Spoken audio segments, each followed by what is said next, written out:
Microsoft had their own software before they looked at it. It took 2 long years for them to make a decision, and they always thought twice. Hey, should you go with INSZoom, which is a very small, tiny company towards their size, or should they go and continue to build on their own? The agility that INSZoom provides. So we provide a new latest forms for close to 55 countries today within 24 to 48 hours. That is something even Microsoft cannot do it. I mean, they could do it, but it is not worth their investment. Right. So that's what they start realizing it. So my pitch to them was, yes, you could go and build anything you like because you got infrastructure, but question is it a good ROI for your company? So they thought about this, and finally they decided to go with INSZoom. And so getting Microsoft as a client wasn't an easy one. I mean, they have a lot of processes to basically make a decision with the way the code has been written, the security around it, and the team, our processes, everything.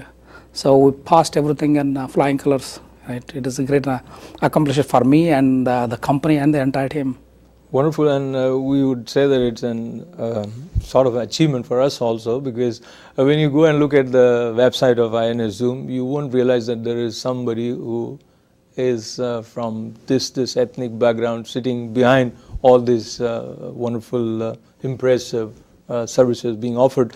Talking about ethnicity or being from India and working in the business environment of USA, do you think it has come as some sort of obstacle or has restricted your growth in any way?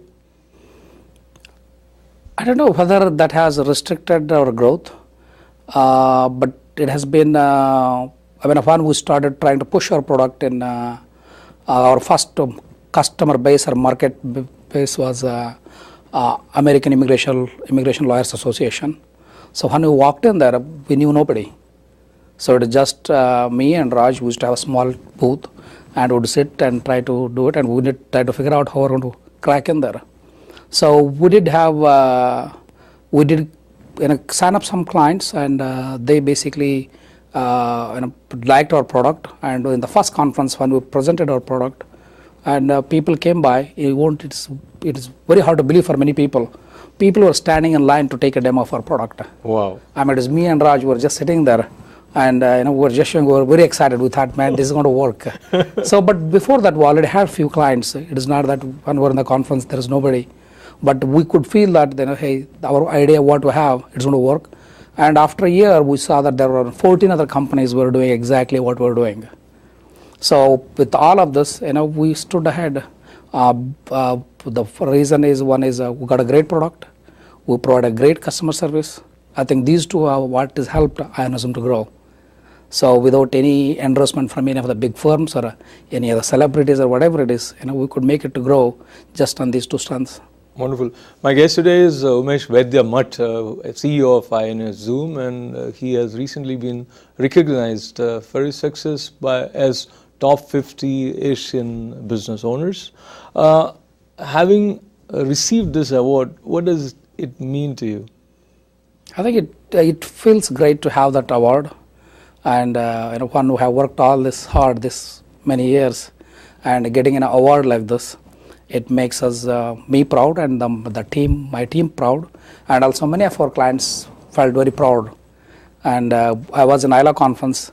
Many of our clients stopped by to congratulate us, and along with that, I received probably hundreds of emails from our clients, from our friends, and people that I know, congratulating this award. And I think it is indeed a proud moment for INSZoom. It is just not for me.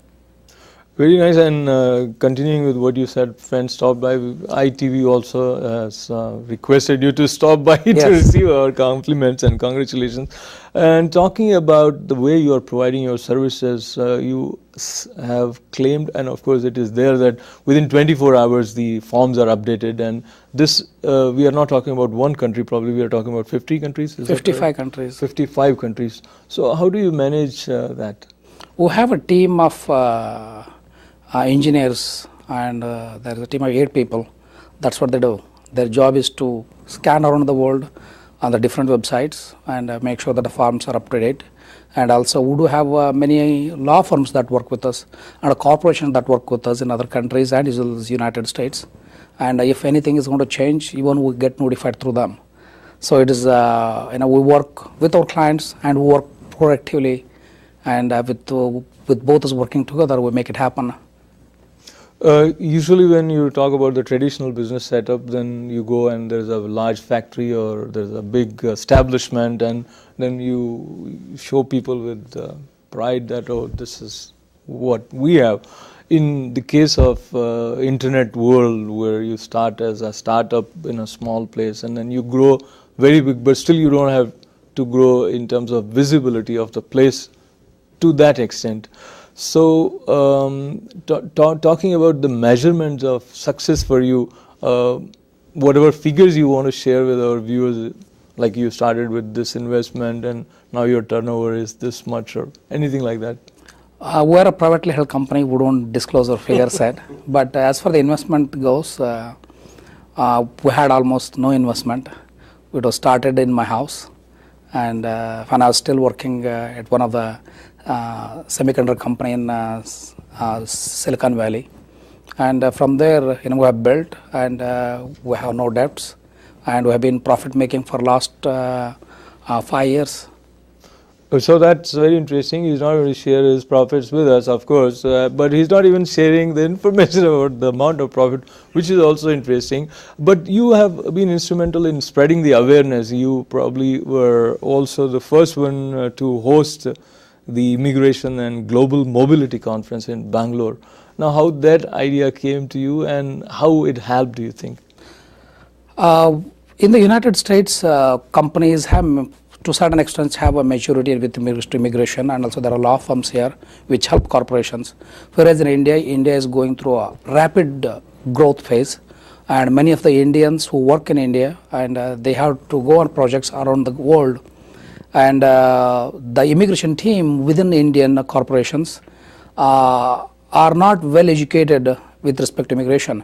There is people who know immigration very well, but the next level, it lacks a lot of clarity on what needs to be done.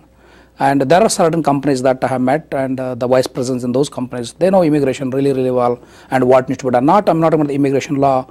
I'm even talking about automating the entire immigration process. Let's say there is a company.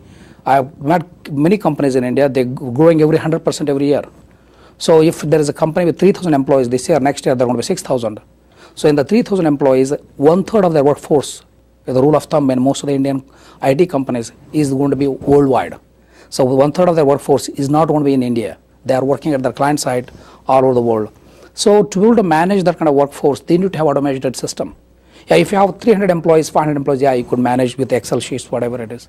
But when it comes to, when you cross 500 or 1,000 or 2,000, and when you're growing twice the size of your previous year, there is a lot of pressure on the immigration team within the corporation to basically to meet that needs efficiently and effectively. And it is not only doing the visas. What do you do after visa is processed? So INSZoom basically wanted to bring awareness, educate them that, hey, don't stop just doing the visa. Afterwards, you need to make sure your employees are compliant. Because many times when the employee is sent abroad to do a project, he doesn't know what the rules and regulations are. Probably many of the people may know what you do in H1 and if you come L1, because many people know what H1 is, L1 is in India right now. But what do you do for UK? What do you do for Germany? What do you do for Singapore? What do you do for Malaysia? Because we keep hearing in the newspaper saying that, so-and-so Indian CEO was arrested in Malaysia or something. Also, you'll see that some of the Indian software engineers were arrested, or they were basically detained by the immigration officials. So why does it happen? It is because the employees are not trained well before they leave the country. So the companies, again, back, they don't have a system to basically keep everybody compliant. You need to have a system to track every employee when he's leaving, what information should carry. When a certain document expires, what does it mean? So this responsibility has to be borne by the corporation as opposed to the employee, because the employee is trained to go and do the job, not to take care of his visa information unless he's been trained. So we thought this is very important that we start bringing this awareness among the Indian IT corporations. So this was, once we started initially, it was a huge success. We invited top management from top 20 companies in India, and 90% of them showed up. And it was a great honor that companies in India are recognized as one of the leaders in immigration. So along with that, now in India we are trying to build more awareness with respect to immigration. So we have started